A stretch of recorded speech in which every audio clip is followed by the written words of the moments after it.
Hey guys, we just had this new babysitting gig and I heard a lot about these kids. We heard these kids are pretty wacky. Alright, let's go get this bread.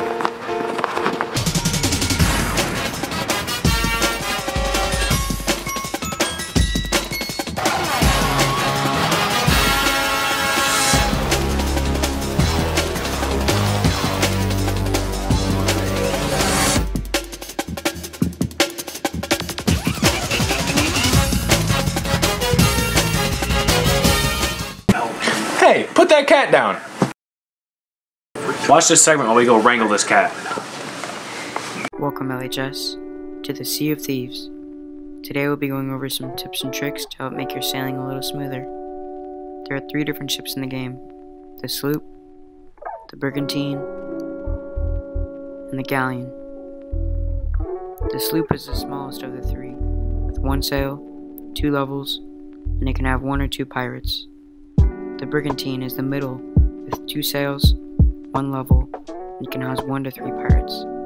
Lastly, the galleon.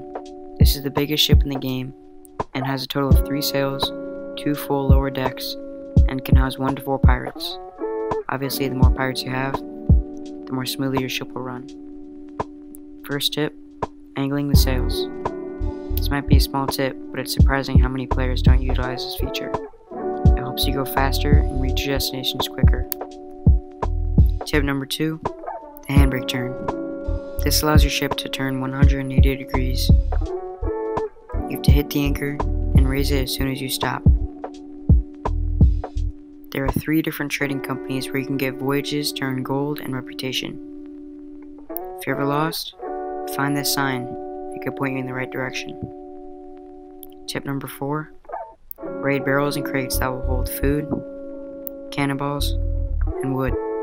Lastly, tip number 5. If you ever see a bunch of birds in the sky, you should head over there. It means there's a sunken ship. You can dive down and get the loot. It can hold anything from chests, skulls, and crates. There you have it, LHS. Top 5 tips of Sea of Thieves. Hey, get off of that. While I get her off the weightlifting machine, you guys can watch this weightlifting segment.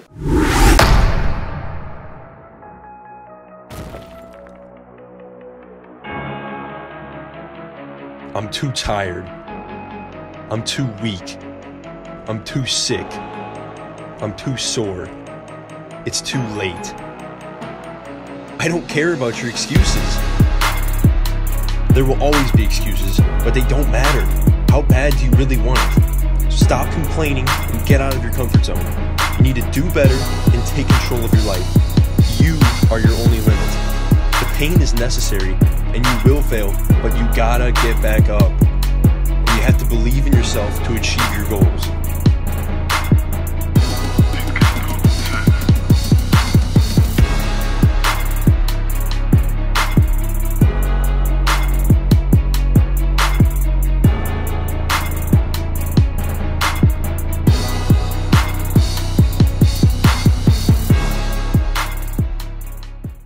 Alright, we got the cat from her.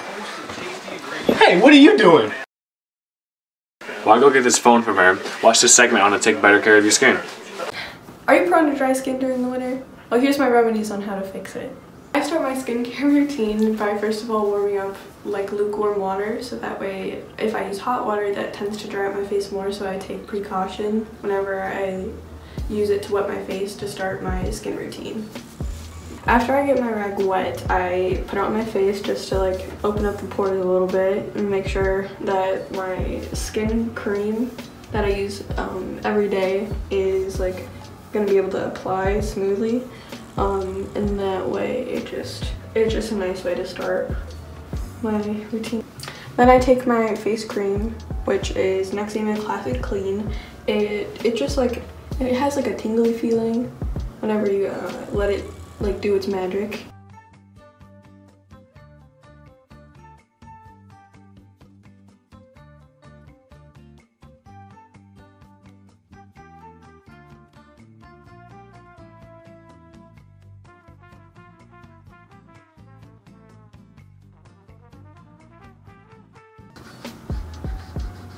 And then I just take this, as said, stash it into my skin.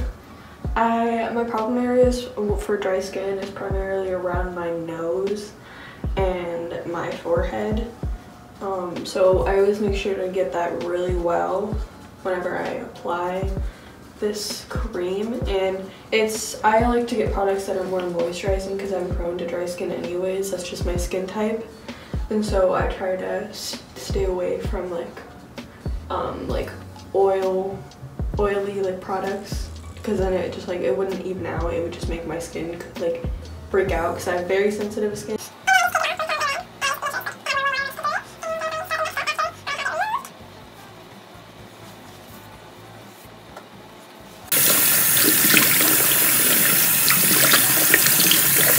My next step is St. Ives Acne Control. It's a exfoliating scrub, and I don't use it across my whole face because I just I only have certain areas that I want to keep manageable, and so I know my skin, which you can use it on your entire face, but I like to use it on my nose and my forehead, as said before. I just rub it in.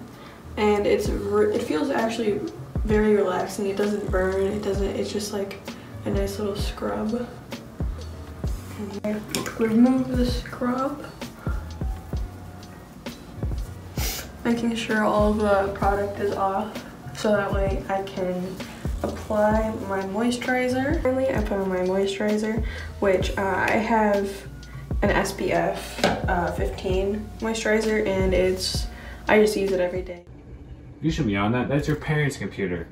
Why put this computer away? Watch this movie review.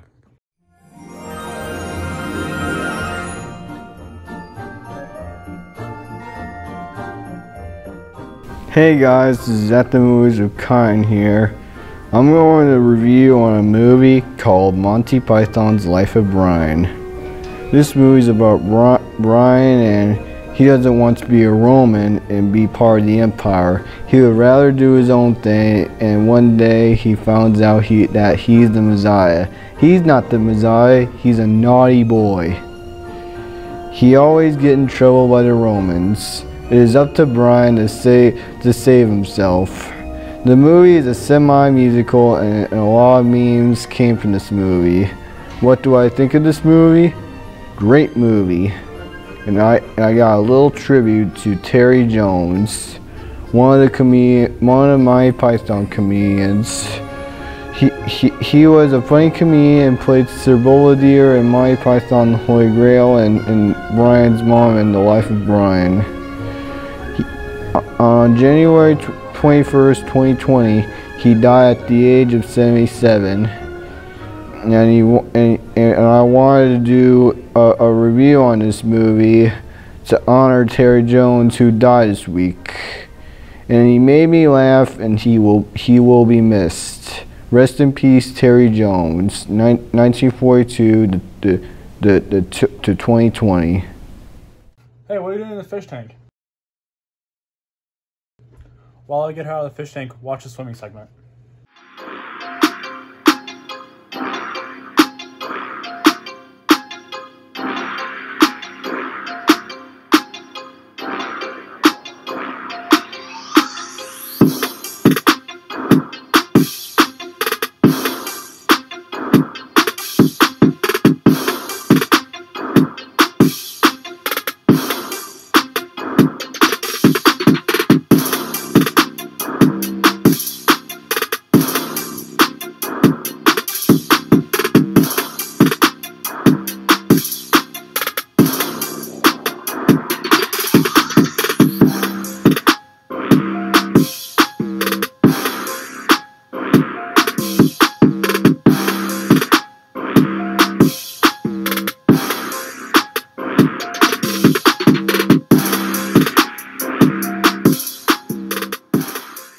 The team has gotten 6-1, and we're hoping that our hard work and our taper pays off for conference and sectionals, and that we all get PRs. And we're really hoping that the girls team makes it back down to state this year. Alright, so my goals for conference is to PR in all my events in the 50 freestyle and 100 freestyle, and then my sectional goals is to make everyone better around me as like a team so we could all PR. For conference, my goal is to just PR and everything and try to get everybody moving, kind of like what he said. And for sectionals, my goal is to break the 100 back record, which is a 56. So for conference, I hope that the team as a whole places second, and my goals for sectionals is to be able to get PRs and hopefully break a record.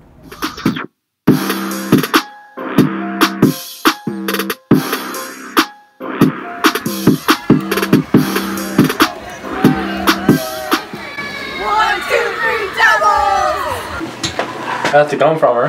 Hey, she's trying to search. I'm gonna go get her. It's okay, you'll be alright. Adam, one of the kids are downstairs. While we go get the kids, watch this.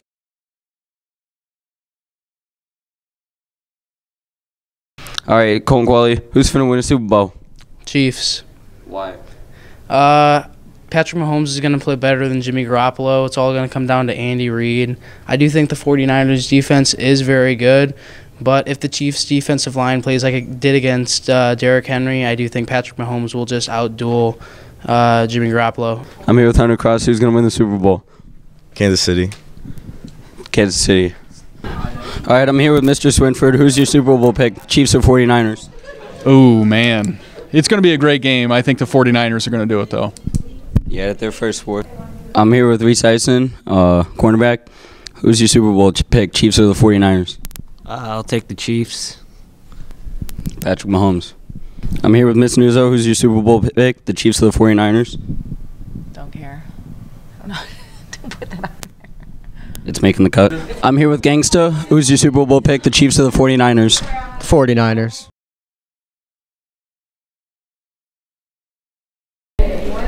I'm Aaron Crawford. I'm here with Ethan Brown.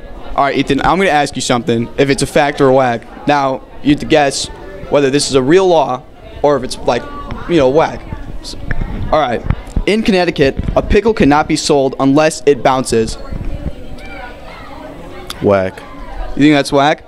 Actually, in 1948 article, this law became a necessity after two scheming pickle packers tried to sell pickles unfit for human consumption. So this is actually a real law in Connecticut. What do you think about that? I think they might have the best pickles then. All right, I'm here with Gracie, Erica. I'm going to ask you guys if this is a fact or whack. This is a weird law. Now, tell me. It is illegal in Oregon to have midget wrestling. Fact. Whack. This is actually not a fact. This is whack. I completely just made this off the top of my head. How do you guys think about that, though? I don't know. I think it should be real. Fair enough.